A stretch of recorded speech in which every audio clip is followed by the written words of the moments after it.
Hey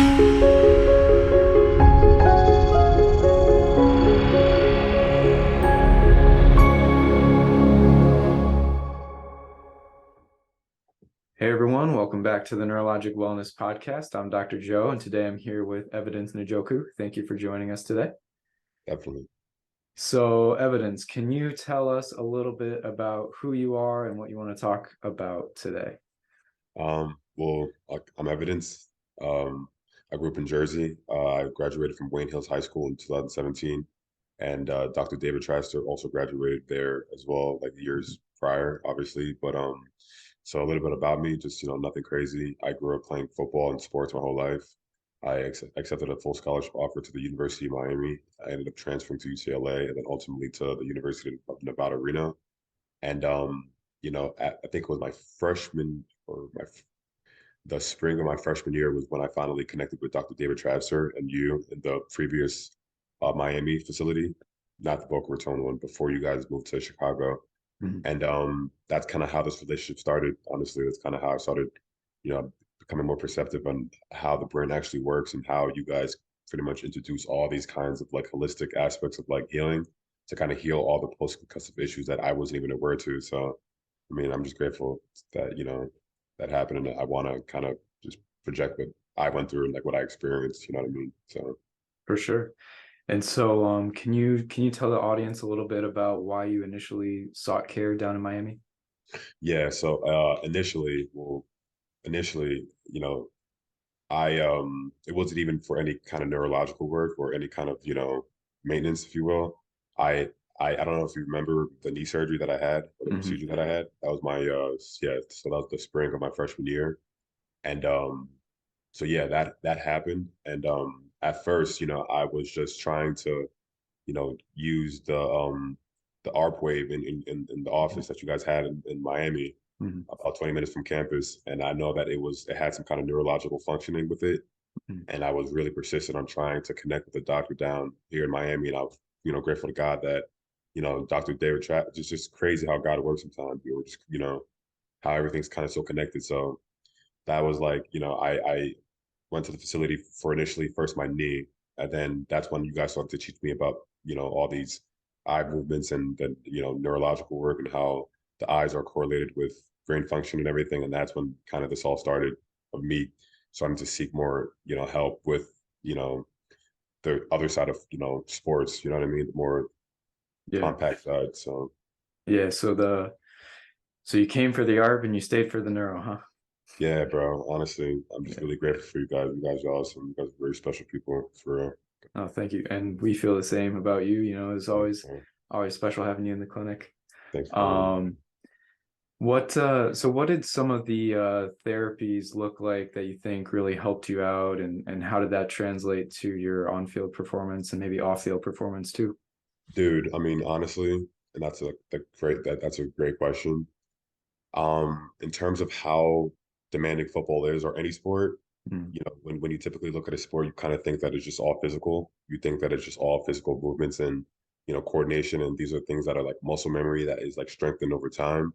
But Hmm. it was until I was able to like really sit back and like listen to you guys and I realized how mental not even just football, the motor mechanics, emotional regulation, like everything, it's all in the mind because the mind Hmm. dictates everything around us. The mind is how we like, really perceive everything. So, when I started to really take action to the kind of like, advice that you guys were giving me and being trying, at least trying to be consistent with the eye movements that were specifically tailored to exactly where I was imbalanced.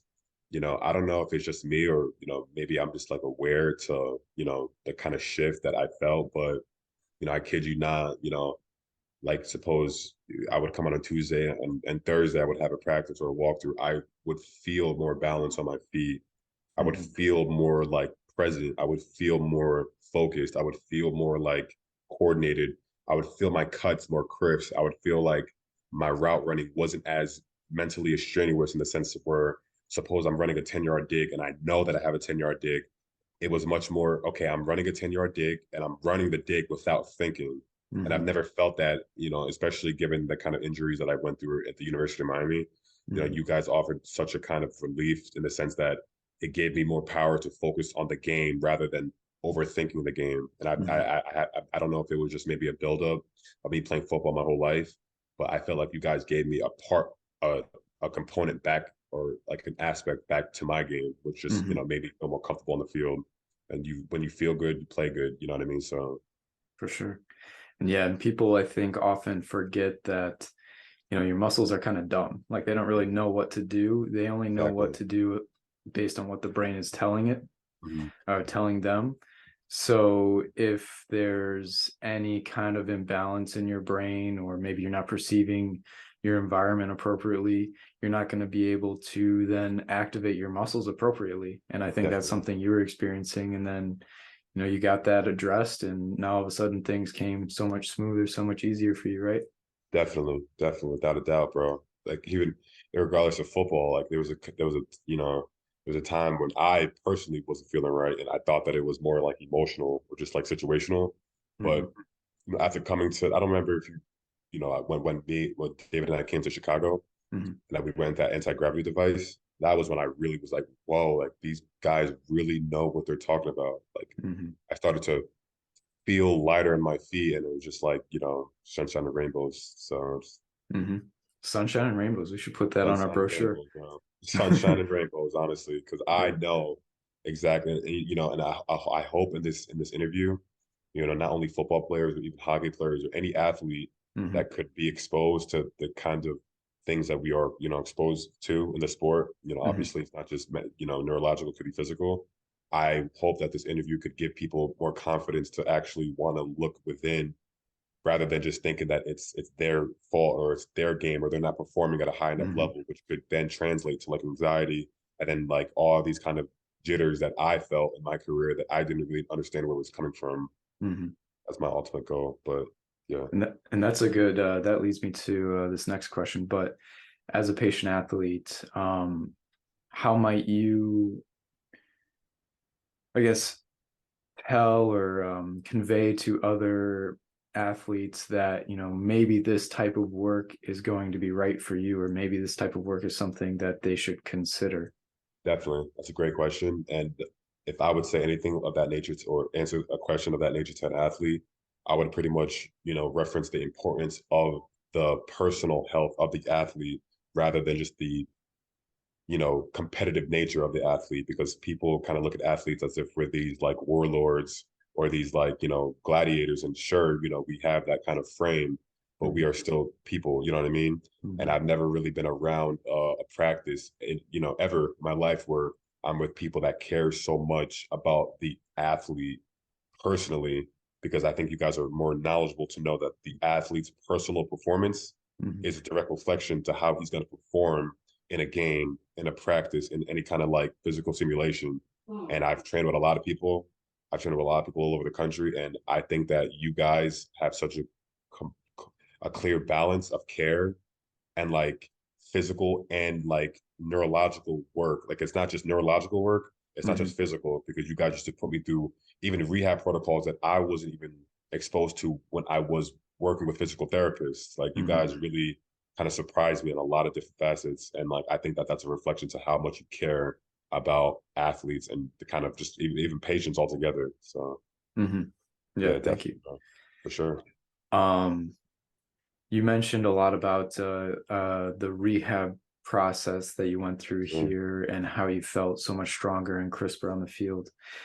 Can you also talk to the, and I don't want to put words in your mouth, but feeling that much better and secure in your abilities on the field, can you talk to maybe your, I guess, increased confidence and maybe decreased susceptibility to actually get injured?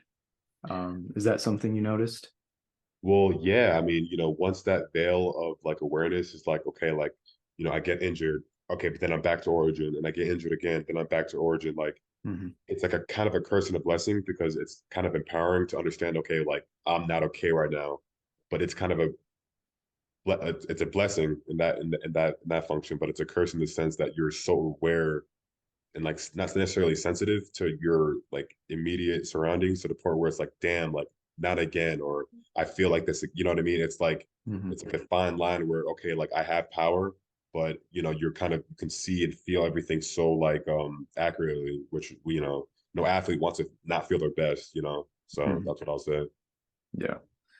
Yeah. And if you had like a magic wand and you could just kind of insert the care that you received in our clinic into kind of a standard regimen with maybe all college sports or all professional sports, where do you think you would put us, or where would we fit Oh in my on like a goodness, day to day? dude, and I hope to God that, I don't really understand, I don't know how any of this works anymore, but this would completely reiterate college football or NCAA or just athletics altogether, because this Mhm. would, put the focal point of an athlete that's kind of buried and Mhm. invisible at the catalyst, or at least like at some kind of equal standing as the physical component, Mhm. which when the mental component is probably even much more important than the physical component. So it's a Mhm. kind of like, you're walking on eggshells when you talk about things like this, and nobody wants to be the one that tries to like reiterate or like recreate industries, because that's like a whole other I don't really know how that works, but if I could put that in some kind of realm, I would make it an off-season protocol. I would make it mandatory for athletes to have regular screening, or even not even athletes, patients, just to emphasize the importance of like looking at people as entirely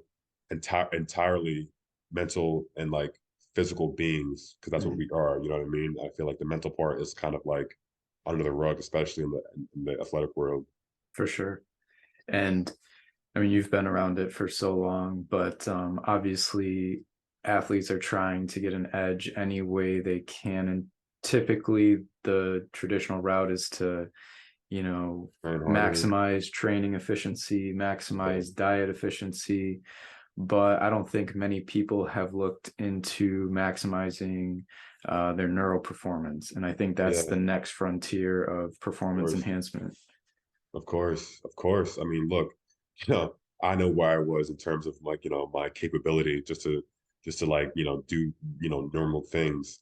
And where I'm at now, I mean, if it wasn't for you guys, it wouldn't be existent. So, Mhm. if any athlete is hearing this, or this is going to be exposed to any athlete, if you do want to perform on the field, in the rink, if you do want to perform in any setting, this is the answer, because, once you kind of, you know, elevate your mind, okay, with like the kind of resources that you guys offer, everything else follows. The mind is a very powerful thing. And I'm starting to learn about how powerful Mhm. it really is. And like, obviously from my personal experiences with you guys at Neurologic Chiropractic. So Mhm.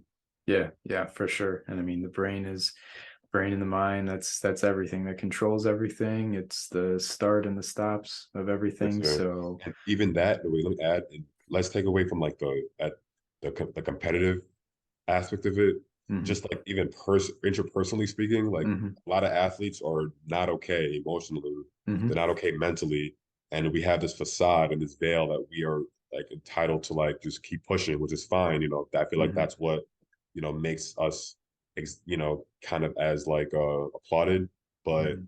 you know you have to have some kind of balance. So if you Yeah. want to fix the aspect of yourself that you're not comfortable with fixing, that's Mhm. another reason why you should see, or you know express yourself to you and Tracer. Yeah, and that's a good point because you guys do push yourselves so hard, and you're seen as tough and strong by being able to kind of push it off to the side, but everybody's got their breaking point whether they want to admit Mm-hmm. it or not. Of course, And you don't want to get to that point. You don't want that to spill over into your personal lives, your business decisions, your definitely, things like that. So definitely, it's more than definitely, just performance on the field, but off the field too is equally, if not more important, I think. definitely. So Evidence, if you had any final words for those listening, any maybe words of encouragement, any words of advice or hope that you want to share with our listeners. Just, I mean, number one, contact, or if anybody, not even athletes, if you are suspecting any issues of vertigo, any kind of dizziness, any kind of post-concussive issue, anything, I would advise them to see you and Traster, boom. But for any athlete specifically, if you're experiencing any of the things that I just, kind of labeled, but you want to become a better athlete, also guys should visit, these people at the institute, because not only myself, even my older brother David. If I mean, I can introduce my older brother, obviously, like you met him, right? And Hmm. Charles, I played with him at UCLA. David, Hmm. he's a 6-year NFL vet, and they even kind of included their own kind of experiences, like well, positive experiences after seeing you guys. Hmm. So like, it's like, I mean, just yeah, Yep. we're you guys are good people. You know what I mean? Hmm. Yes, Yeah, well, sir. we appreciate the kind words. We appreciate Bro. all the our clinic's been able to do for you and your family. Yeah, bro. And we wish you, nothing but happiness and success in life. I'm So, trying, dog. Thank you. I appreciate that, Jeff, bro. of course, of course. Well, if you don't have anything else, we can wrap up. So, This has been Evidence, and this has been Dr. Joe at the Neurologic Wellness Podcast. Be yes, well. sir. Love, yes, sir. Peace, bro.